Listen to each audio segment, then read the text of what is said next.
On m'a toujours dit que l'amour ça avait pas de genre, pas d'âge, donc ça c'était cool. Merci maman. On va dire qu'on m'a inculqué ces valeurs mais que j'ai pas pu les appliquer en fait. Il n'y avait pas l'espace pour le faire. J'ai jamais dit que j'étais hétéro en fait, j'ai toujours dit que j'étais bi au début. Il y a vite de la lesbophobie entre amis à cet âge-là. Il fallait correspondre aux normes, à la façon de se tenir, à la façon de s'exprimer. Enfin, c'est tout un monde en fait, c'est pas juste danser quoi. Surtout que je faisais de la danse classique. Premier amour lesbien, 22, 23 ans. Et c'était parti. Et bye le mec. Et bye tout ça. Et le début d'être moi quoi, tout simplement.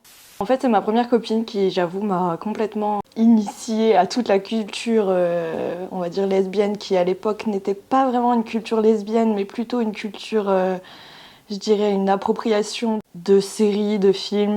Xena la guerrière, Sailor Moon, tous ces imaginaires queer pas vraiment assumés, on va dire, à l'époque, qui du coup sont rentrés dans la culture lesbienne aujourd'hui, j'ai l'impression.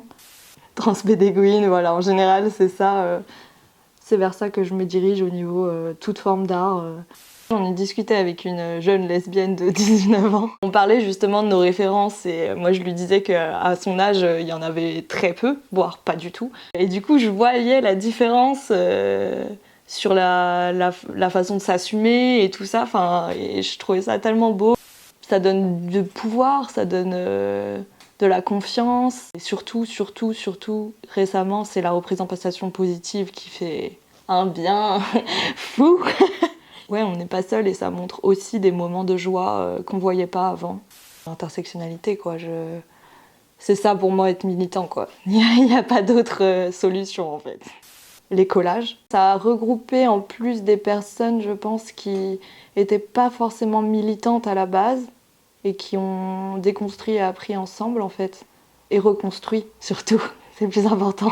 La rue, ça me met en insécurité, ça m'a toujours mis en insécurité. Même en journée, enfin tout le temps.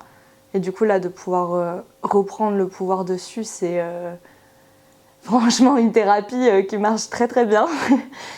La mixité choisie, c'est la base de notre militantisme en fait, on peut pas s'en passer du tout. Je comprends qu'ils veulent nous empêcher de le faire puisque eux-mêmes le font. Ils savent très bien que c'est un outil très important, qui marche très bien.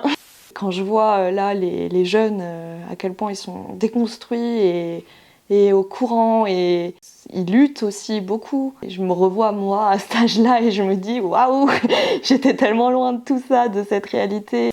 On est beaucoup de lesbiennes en fait, on se rend compte dans les luttes. Bon, voilà, toujours les mêmes qui luttent pour tout le monde.